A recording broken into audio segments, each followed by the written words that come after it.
बैठ जाओ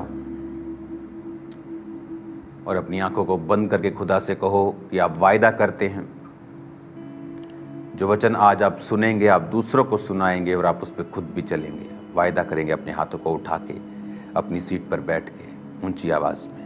यीशु मसीह के सामर्थी नाम में हम मांगते हैं, आमीन, आमीन, आमीन। God bless you all church. आज मैं आपसे जब बात कर रहा हूँ तो संडे के दिन 17 मई मैं यूएसए में हूँ। यूएसए में आप जानते हैं बिदर में क्रूसेड के बाद मुझे वापस चर्च में ही आना था, लेकिन आज अमेरिका में रीडेडिकेटेड 250 प्रोग्राम जो national jubilee of prayer, praise and Thanksgiving, एक उत्सव जिसे हम कह रहे हैं, प्रेसिडेंट ट्रंप के द्वारा वन नेशन अंडर गॉड, कि हम अमेरिका को प्रभु यीशु मसीह के आगे रीडेडिकेट कर रहे हैं। तो मैं उस प्रोग्राम का हिस्सा हूं और मैं इस समय वॉशिंगटन डीसी में हूं और मैं उस प्रोग्राम में, जब आप इस मीटिंग को देख रहे होंगे तो मैं उस प्रोग्राम में जाने की तैयारी कर रहा हूं। ये प्रोग्राम अमेरिका की सरकार के द्वारा, प्रेसिडेंट डोनाल्ड ट्रंप के द्वारा रखा गया है, जहां पर अमेरिका के सभी जो प्रचारक हैं, बड़े प्रचारक हैं, जो दुनिया के one of the biggest evangelist, जिन्होंने पाप के अगेंस्ट में प्रीच किया, बिली ग्राम, उनके जो खुद अभी खुदा के पास हैं, और उनके बेटे जो हैं इवेंजलिस्ट फ्रैंकलिन ग्राहम जी, वो वहाँ पे होंगे, और भी बहुत सारे प्रचारक वहाँ पे होंगे। तो अपोस्टल माल्डोनाल्डो वहाँ पे होंगे, पास्टर पॉला वाइट वहाँ पे होंगे। तो उन इनविटेशंस के साथ मैं वहाँ पे हूँ और मैं आपके लिए यहाँ से भी प्रार्थना कर रहा हूँ। तो ये प्रोग्राम बड़ा इम्पॉर्टेंट था, नहीं तो आप जानते हैं कि क्रूसेड के बाद जो लोकल इंडिया के क्रूसेड्स होते हैं, मैं वापस चर्च में ही होता हूँ। तो अभी मुझे क्रूसेड के बाद फ़्लाइट पकड़कर सीधा यहाँ पर आना पड़ा और अब मैं यहाँ से टोरंटो क्रूसेड के लिए चला जाऊँगा। ये प्रोग्राम अमेरिका को रीडेडिकेट करना, national jubilee of prayer, praise and worship and Thanksgiving और वन नेशन अंडर गॉड, कि एक पूरे देश को रिकॉग्नाइज करना और उसको रीडेडिकेट करना कि ये गॉड हमारा अगुआ है, हमारा चरवाहा है, हम उसके बच्चे हैं। और ये प्रोग्राम परमेश्वर की बड़ी ब्लेसिंग्स को अमेरिका के ऊपर लेके आएगा, क्योंकि जब जब भी आपने परमेश्वर को पब्लिकली स्वीकार किया है, परमेश्वर ने फिर पब्लिकली ही उसका जवाब दिया है। जब जब आप परमेश्वर को ऊंचा करते हैं पब्लिकली, परमेश्वर भी आपको पब्लिकली ऊंचा करते हैं। मेरा अगर लाइफ आप देखेंगे परमेश्वर में, मेरी लाइफ का ये सिद्धांत था, चाहे मैं एक दिन पुराना मसीही हूं, चाहे मैं आज 22 साल पुराना मसीही हूं, मैंने हमेशा परमेश्वर को पब्लिकली महिमा दी है। जब आप अपनी लाइफ की कोई टेस्टिमनी देते हैं, इसका मतलब ये नहीं होता कि आप 100% दुखों से फ्री हैं। उस समय जब मैं नशों की गवाहियों को देता था, तो उस समय मैं बीमार भी था, लेकिन नशों से तो आज़ाद प्रभु ने किया था, ये सच्चाई थी। आप झूठी गवाही नहीं दे सकते। तो मैं गवाही देता कि परमेश्वर ने मुझे नशों से आज़ाद किया और उसको पब्लिकली मैंने ग्लोरीफाई किया, और परमेश्वर ने उन बीमारियों से भी मुझे आज़ाद किया। डिप्रेशन से आज़ाद किया 2005 में, जो कि मसीह में आने के बाद उल्टा बढ़ गया था, लेकिन मैंने खुदा के नाम को पब्लिकली ग्लोरीफाई किया है। It's a secret. जब आप खुदा के नाम को पब्लिकली क्लेम करते हैं, देन गॉड ये सोचता है कि इट्स नाउ माय रिस्पॉन्सिबिलिटी, ये मेरा अब रिस्पॉन्सिबिलिटी है कि इसको मुझे प्रोटेक्ट करना है और इसको ऊंचा करना है। आज जब लोग घबराते हैं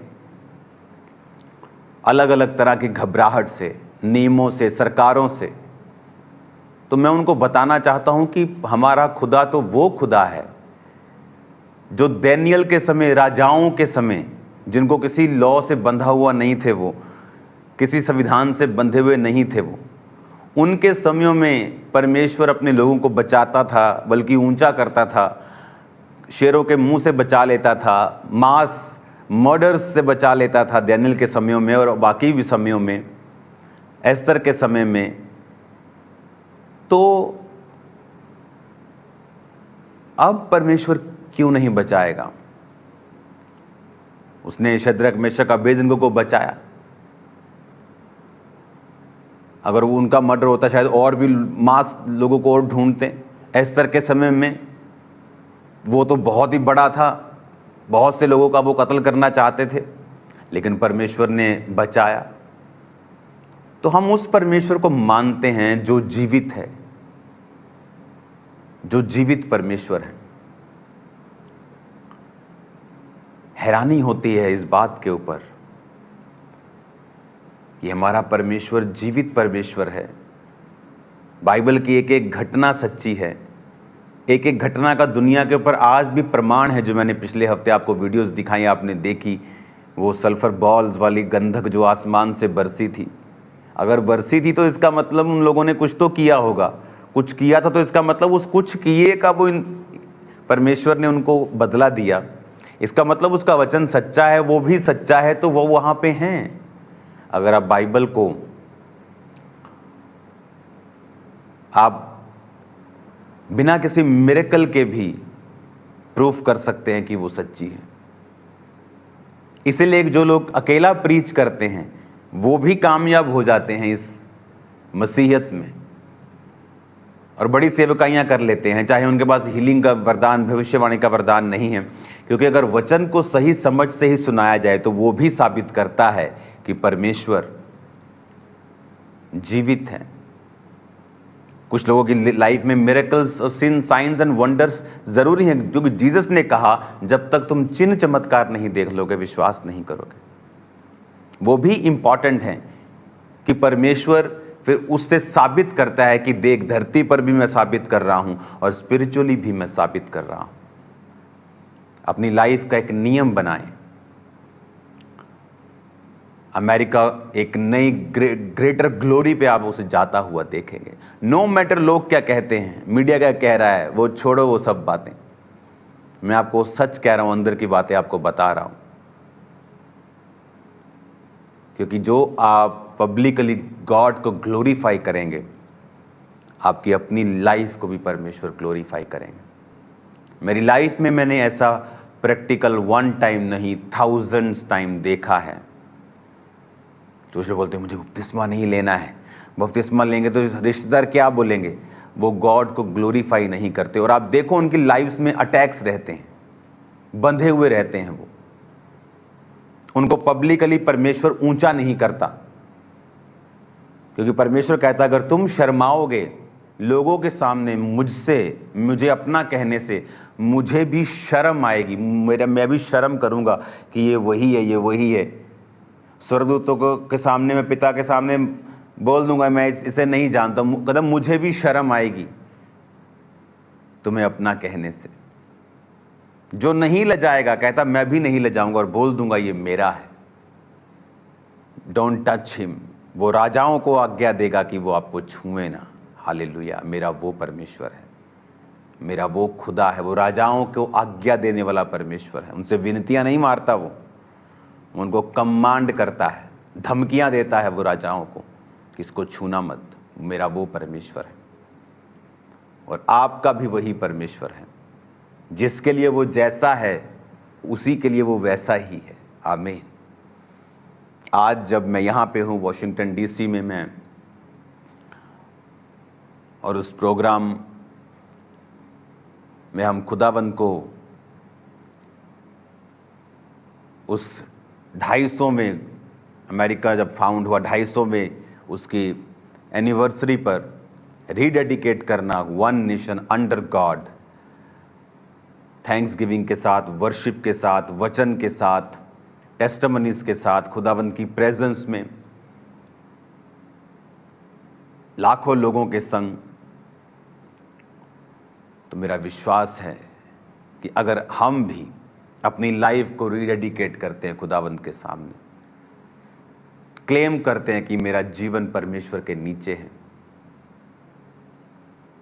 मेरा बिजनेस परमेश्वर के नीचे है, आज देखेंगे आप खुदावंद आपको ग्लोरीफाई कर रहा है। दिक्कत कहां शुरू हुई, प्रॉब्लम कहां शुरू हुई? जब आदम और हवा ने पाप किया, जब उन्होंने सिन किया, परमेश्वर के ओरिजिनल प्लान से वो हट गए। परमेश्वर का ओरिजिनल प्लान नहीं था बीमारियां, दुख, तकलीफ, डिप्रेशन, अकेलापन। ये परमेश्वर का मास्टर प्लान नहीं था। आज दुनिया में डाइवोर्स अपने हाईएस्ट रेट पर है। आज दुनिया में बीमारियां, वायरसेस अपने हाईएस्ट रेट के ऊपर हैं। करप्शन हाईएस्ट रेट के ऊपर है, पाप हाईएस्ट। परमेश्वर का ये मास्टर प्लान नहीं था। परमेश्वर का प्लान था कि आदम और हवा मेरी प्रेजेंस में जिए, लेकिन हवा ने पाप किया, फिर आदम ने किया और उन्होंने ब्लड से पूरी दुनिया को पैदा किया और पापी किया। और आज जो कोई यीशु मसीह को अपना उद्धारकर्ता ग्रहण करता है, पब्लिकली उसे क्लेम करता है, वो उन्हीं कर्सिस और श्रापों से छुड़ाया जाता है। जिस तरह मैं छुड़ाया गया, आप छुड़ाए गए, बहुत से लोग आपसे छुड़ाए गए। आमीन। आज हमें यह समझने की जरूरत है कि परमेश्वर जब आपको देखता है, वो आपको इंडिविजुअली देखता है कि आपके जीवन में परमेश्वर के वचन की महत्वता क्या है। जब परमेश्वर ने इज़राइल को चुना तो परमेश्वर ने कहा, मैंने तुझे इसलिए नहीं चुना कि तू बहुत बड़ा था, तू सब जातियों में सबसे छोटी जाति थी, यानी स्मॉल थे बहुत नंबर्स में, तुम कमजोर थे, और मैंने तुझे इसलिए चुना कमजोर जाति को कि इस पूरी धरती के ऊपर अगर मुझे अपना आप प्रकट करना है तो सबसे पहले मैं कमजोर को चुनूंगा और उनके द्वारा मैं अपनी महिमा करूंगा, ताकि लोगों को मालूम हो कि ये अपने बल, ताकत, बुद्धि, स्किल से नहीं जीत रहे हैं, ये परमेश्वर का कार्य है। इमेजिन आज की सिनेरियो को हम हजारों साल पीछे ले जाते हैं, तो अगर परमेश्वर अमेरिका को चुनता, वो स्ट्रांग देश है, सब बोलेंगे अमेरिका स्ट्रांग था इसलिए सबसे जीत गया। लेकिन आज अगर परमेश्वर सबसे कमजोर देश को चुन ले, जिसका नाम तक नहीं सुना, और फिर कहे मैं इस देश के द्वारा अपनी महिमा करूंगा और इस देश के द्वारा सब देशों के ऊपर मैं अपनी ग्लोरी को साबित करूंगा, अपनी मजबूती को साबित करूंगा, फिर महिमा होती है परमेश्वर की कि ये देश तो कुछ भी नहीं था, इसने कैसे इतने बड़े देश को हरा दिया, इसने कैसे इतने बड़े देश से। आप मेरी बात समझ रहे कि नहीं? उसी तरह परमेश्वर कहता, मैं तुझको चुनता हूं। क्यों परमेश्वर ने इज़राइल को चुना? कहता तुम छोटे थे, तुम थोड़े थे। फिर बाइबल कहती उन्होंने एक राजा को, ओग के राजा को, बड़े बड़े राजाओं को उन्होंने मारा। वो राजा जिनके मतलब आप कह लो कि लोहे के ऊपर मुक्का मारने के बराबर था इनका लड़ना उन राजाओं से। वो इतने पावरफुल थे कि आज कोई छोटू सा देश कहे कि मुझे चाइना से लड़ना है तो सब हंसेंगे उसके ऊपर, मुझे अमेरिका से सब हंसेंगे उसके ऊपर। ये वो बात थी कि ये लोग जो अभी अभी मिस्र से निकले हैं, ये लेबर क्लास सभी लोग जो मिस्र से निकले हैं, लेबर करते थे, वहां ईंटें बनाते थे, ये कैसे राजाओं को मार रहे हैं? क्योंकि ये खुदा ने कहा मैं कमजोर को चुन के अपना आप उसके द्वारा प्रकट करूंगा कि जो अपने आप को मजबूत समझते हैं वो भी शर्मिंदा हो जाएंगे कि भाई साहब ये क्या हो रहा है। उन्हीं में से मैं एक हूं और आप एक हैं। उस खुदा के मास्टर प्लान को अपने अंदर सोखो, जरा समझो नहीं, उसे आंतड़ियों में बसा लो। आप उसे समझो, सिर्फ दिमाग से नहीं, हाँ नो, उसे खा लो, उसे अंदर आंतड़ियों में ले जाओ, उसे वेन्स में, ब्रेन में, हार्ट में, उसे ले जाओ अपने ब्लड में। जो मैं आपसे कह रहा हूं कि परमेश्वर कहता मैं एक कमजोर को चुनूंगा, अपने आप को उस पर प्रकट करूंगा, उसे मजबूत करूंगा और उसे इतना ब्लेस करूंगा कि उसके आसपास के मजबूत लोग भी उसके सामने पिद्दू नजर आएंगे। ये मास्टर प्लान है खुदा का। आज भी ये इज़राइल, वो आप इस बात को समझो, जो इज़राइल के समय में होता था, पुराने समय में, दैट बाइबल सेज कि वो एक प्रतिबिंब था, यानी it was not god's master idea. वो मास्टर आइडिया जो जीसस क्राइस्ट के बाद शुरू हुआ, उसका एक प्रतिबिंब था, उसकी एक जस्ट आप लगा लो कि उसका एक, जैसे हम बड़ा घर तैयार करते हैं ना, तो उसका एक हम छोटा सा, जैसे कॉलोनियां बनती हैं तो वो पूरी उसको वीडियो पे दिखाते हैं, फिर उसका ऐसे छोटा सा मास्टर प्लान भी छोटे छोटे घरों के साथ तैयार करते हैं। पुराना नियम वो है। अब मास्टर प्लान का समय है कि जीसस ने कहा मैंने तुझे चुना। अब मैं वचन को पढ़ूंगा। अब इस वचन को जब आप पढ़ेंगे, पहला कुरिन्थिया 1 उसकी 26, हे भाइयों अपने बुलाए जाने को तो सोचो, ना शरीर के अनुसार बहुत ज्ञानवान, ना बहुत सामर्थी, ना बहुत कुलीन बुलाए गए, परंतु परमेश्वर ने जगत के मूर्खों को चुन लिया कि ज्ञानवानों को लज्जित करे, और परमेश्वर ने जगत के निर्बलों को चुन लिया कि बलवानों को लज्जित करें। और परमेश्वर ने जगत के नीचों को, तुच्छों को, वरन जो है भी नहीं है उनको चुन लिया कि जो हैं उन्हें व्यर्थ ठहराएं, ताकि कोई प्राणी परमेश्वर के सामने घमंड न करने पाए। क्या घमंड? कि मैं बढ़िया था। इमेजिन करो, मुझे प्रीचिंग गिफ्ट देने से पहले परमेश्वर ने डिप्रेशन में वो मुझे लेके गया, जहाँ कलीसिया के सामने, कलीसिया भी बड़ी नहीं, 27-28 लोगों के सामने ऐसे करके मैं बैठ नहीं सकता था, नीचे मुँह करके मुझसे तालियां बज पाती थी। अगर मैं प्रीच कर रहा हूं तो आज मैं ये नहीं कहता मैं बड़ा समझदार था, मैं बड़ा कंप्यूटर इंजीनियर था, प्रभु ने मुझे इसलिए चुन लिया। मैं कहता हूं मैं पागल, क्योंकि उस समय मेरी कंडीशन नॉर्मल से 250 गुना नीचे थी। तो आज मैं ये कह सकता हूं, ताकि कोई प्राणी अपने आप पर घमंड न करने पाए, वो प्रभु पे घमंड करे, ताकि कोई प्राणी, लिखा, परमेश्वर के सामने घमंड न करने पाए। तो वो समय जब इज़राइल को परमेश्वर अपने लोगों को चुनता था, वो समय आज बड़े रूप में हो चुका है कि परमेश्वर ने निर्बल जातियों को चुना है, कमजोर जातियों को चुना है, तुच्छ जातियों को, नीची लोगों को चुना है। क्यों चुना है? ताकि उन्हें वो इतना बड़ा करना चाहता है कि जो अपने आप को बड़ा समझते हैं वो उनके सामने छोटे लगे। That's the master plan. यही परमेश्वर का प्लान है आपके लिए। आप देख लो, आपने उस प्लान में शामिल होना है, परमेश्वर के लिए दिल खोल के खड़े होना है। कि आपको अभी भी शर्म आती है तो खुदा को भी शर्म आती है, उससे तो ज़्यादा आएगी। अगर आपको परमेश्वर की ब्लेसिंग्स को लेना है तो आपको उसके मास्टर प्लान को समझना पड़ेगा। उसके मास्टर प्लान को समझते हुए कि आप उस मास्टर प्लान का हिस्सा हैं और उसने आपको चुना है ताकि कुछ वो साबित करना चाहता है आपकी ज़िंदगी से। वो तभी कर पाएगा जब वो आपको बिल्ड करेगा, जब वो आपको स्ट्रॉन्ग करेगा। आप मेरी बात समझ रहे हैं? जब आपकी लाइफ में वो गवाहियों को पैदा करेगा।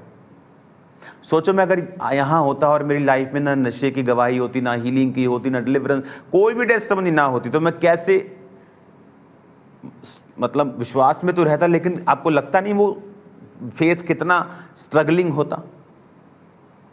इसका मतलब वो आपकी लाइफ में काम करेगा, नहीं तो वो कोड़े खाता ही ना। अगर उसने हीलिंग नहीं करनी, वो डिलीवर करेगा, वो आपको ऊंचा करेगा, वो फाइनेंशियली ब्लेस करेगा। उसका वायदा है अब्राहम से, सिर्फ आत्मिक नहीं, शारीरिक आशीषों को देने का भी। अगर उसने आपको नहीं देनी फिर किसको देनी है? अगर उसने अपने बच्चों को नहीं देनी फिर किसको देनी है? शैतान के बच्चों को। आपको यह बात समझनी है और परमेश्वर के मास्टर प्लान के नीचे आपको रहना है। और उसका मास्टर प्लान कैसे खत्म होता है? जब एक व्यक्ति पाप में चला जाता है, तब उसका मास्टर प्लान जो है वो खत्म हो जाता है। अब एक वचन को मैं आपको पढ़ के सुनाऊंगा, इज़िकियल 5 बाब उसकी 14 आयत को।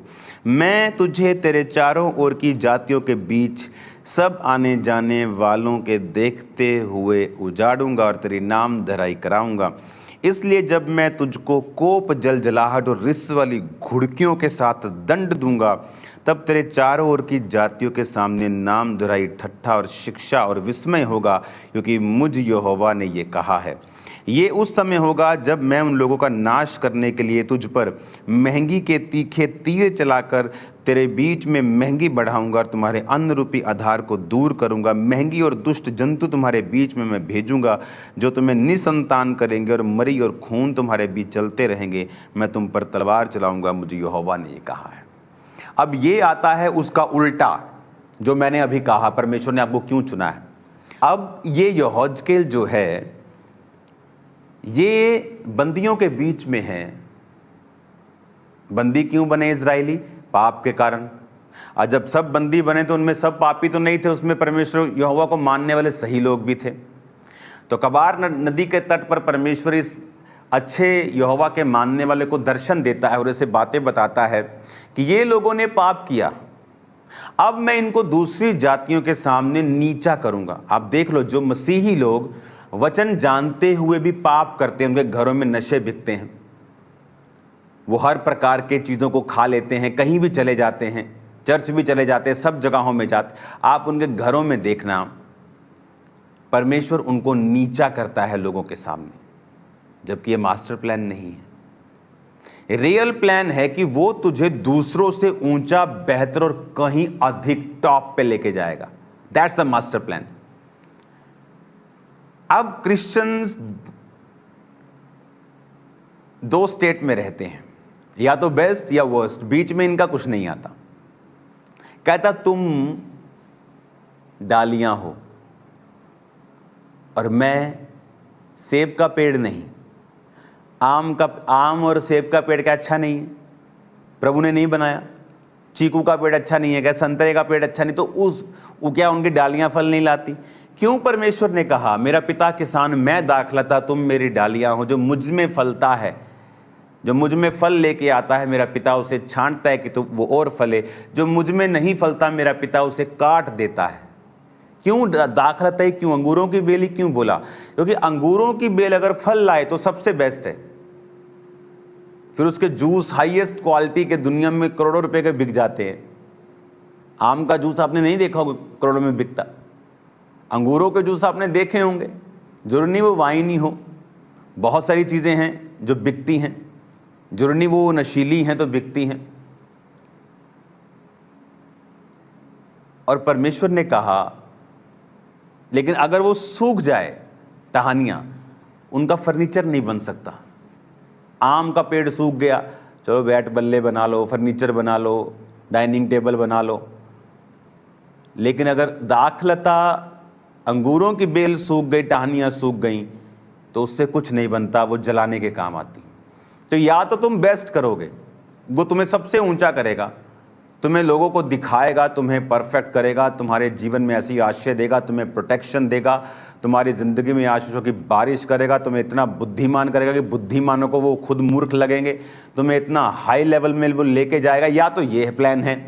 तो या कहता दूसरा प्लान है कि मैं तुम्हें विस्मित करूंगा, नामधराई का कारण होगा, ठट्ठा लोग तुम्हारे साथ मजाक करेंगे। जब तुम लोगों, आप देखो जो क्रिश्चियन पास्टर्स पाप में गिर जाते हैं लोग, उनका कितना ठट्ठा करते हैं, आप देखो इंटरनेट के ऊपर। वैसे कोई आपका मजाक उड़ाए बिना पाप के, अब वो लगता ही नहीं है, आप और ऊंचे हो जाते हैं, उनको शर्मिंदगी फील होती है कि हम तो इसको ये ट्रोल कर रहे थे, हम तो इसको सोच रहे थे कि हम इसके बारे में बोलेंगे ये तो नीचे जाएगा, देखते यार थोड़े दिन बाद ये तो और ऊंचा जा रहा है, ये तो इतना ऊंचा, तो गर्दन थक जाएगी हमारी ऊंचा देखते थे। लोगों की गर्दन थकने वाली आपको ऊंचा देखते देखते इन जीसस ने। एक समय आएगा आपको दूरबीन से देखना पड़ेगा, वो भी गर्दन ऊंची करके उनको। मैं आपको बता रहा हूं, ये परमेश्वर की बात है आपके लिए। तो या तो परमेश्वर के पास आपके लिए बेस्ट पड़ा है, तो या फिर परमेश्वर के पास आपके लिए वर्स्ट है। दो चीजें ही हैं, या तो स्वर्ग है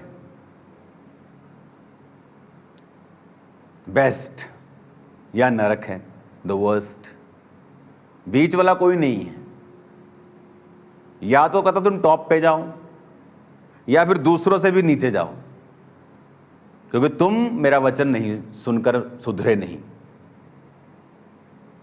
या टॉप पे जाओ, उसने कहा नहीं तो मैं तुम्हें ठट्ठा होने का, विस्मय होने का, घुड़कियों के साथ, धमकियों के साथ, कोप, जलाहट, तुम्हें दंड दूंगा, महंगी होगी, तुम्हारे फाइनेंस के ऊपर ट्रबल होगा, तुम्हारे बच्चों के ऊपर तलवारें चलेंगी। उसने कहा मरी होगी, महंगी होगी, फाइनेंशियल प्रॉब्लम्स होंगी, बीमारियां होंगी, अलग अलग तरह के डिप्रेशंस होंगे। उसने कहा तो या कहता वर्स्ट है, तुम चुनो। कहता तुम्हें क्या चाहिए, बेस्ट चाहिए कि वर्स्ट चाहिए?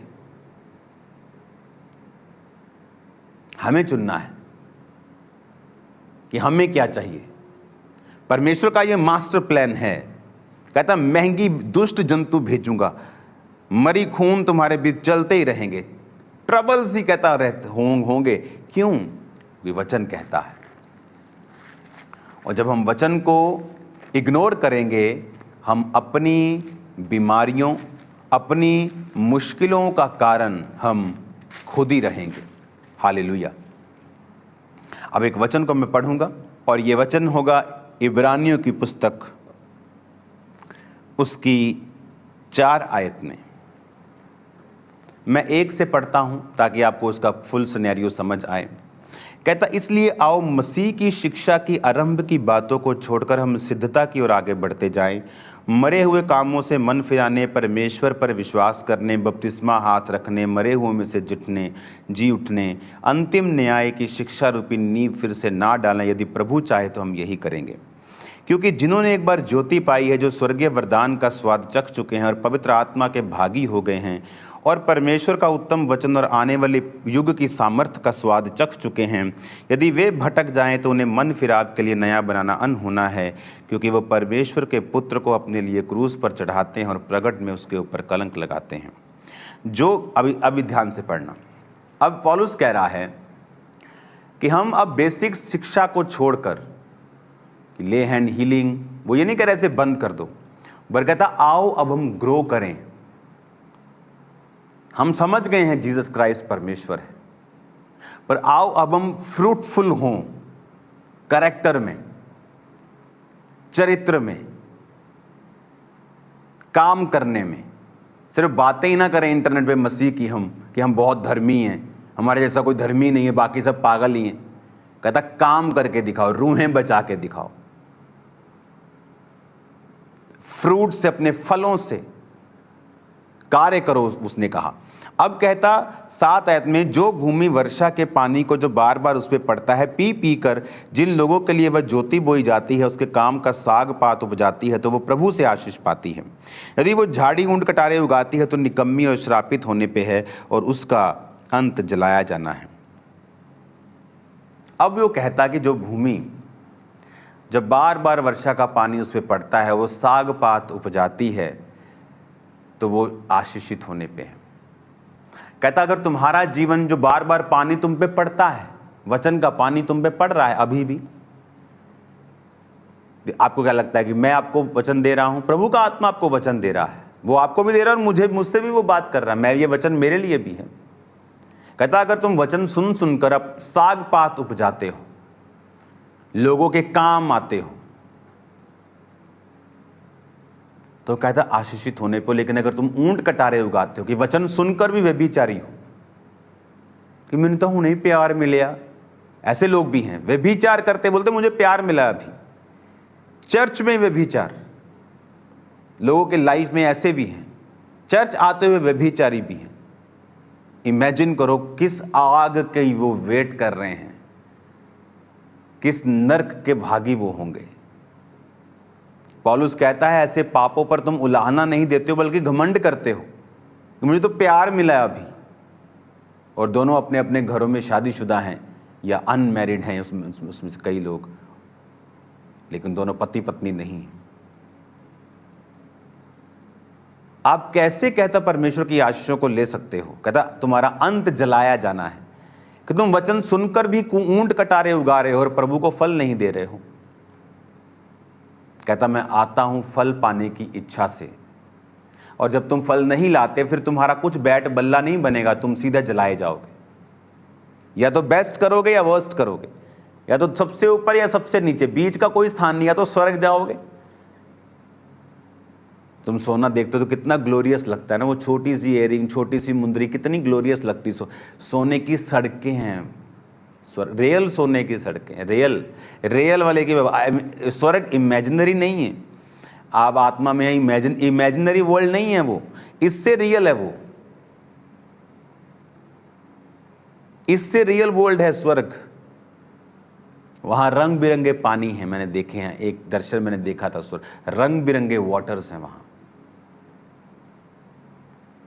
सो ब्यूटीफुल, इतना मार्वलस, ग्लोरियस है। सोने की, रियल सोने की सड़कें इमेजिन करो, और बड़ी बड़ी खुली खुली बड़ी सड़कें सोने की, कैसा होगा वो। या तो कहता बेस्ट में जाओ तो या आग की झील, नरक के बाद फिर लास्ट डेस्टिनेशन आग की झील, जहां कीड़ा नहीं मरेगा, जहां दर्द कम नहीं होगी, जहां मृत्यु भी नहीं आएगी। जब वो खाना पकाते वक्त लग जाती है ना हाथ में, वो गर्म लगता है एकदम से, ऐसे करता है आदमी। सोचो वो गर्मी, उससे कई हजार गुना, लाख गुना गर्मी लगातार आपको लग रही है, और आप मर नहीं रहे हैं, लेकिन वो पेन हो रही है, लेकिन मर नहीं रहे हैं। और अनंत पीड़ा तक लोग वहां रहेंगे, क्योंकि उन्होंने परमेश्वर के वचन को समझा नहीं और उसे तुच्छ समझा, और संसार की चीजों पे मन लगाए रहे, संसार को खुश करने की इच्छा से, या संसार को नाराज ना करने की, कि वो नाराज ना हो जाएं। इमेजिन करो। तो परमेश्वर कहता अगर तुम पर पानी पड़ रहा है तो फल लाओ, और फिर देखो तुम्हारी लाइफ को किस तरह से परमेश्वर ब्लेस करता है। वो तुम्हारे बच्चों की लाइफ की डायरेक्शंस को सेट करेगा। एवरीथिंग सेटल्ड होना शुरू होगा। जैसे जैसे टाइम बीतता जाएगा तुम्हारी लाइफ में, तुम्हारे जीवनों में, तुम देखोगे अपनी लाइफ में बेस्ट होना स्टार्ट होगा, और ऐसा बेस्ट जो तुमने पहले कभी नहीं देखा होगा। और वो बेस्ट ऐसा होगा, अपने हाथों को उठाएंगे, थैंक यू जीसस।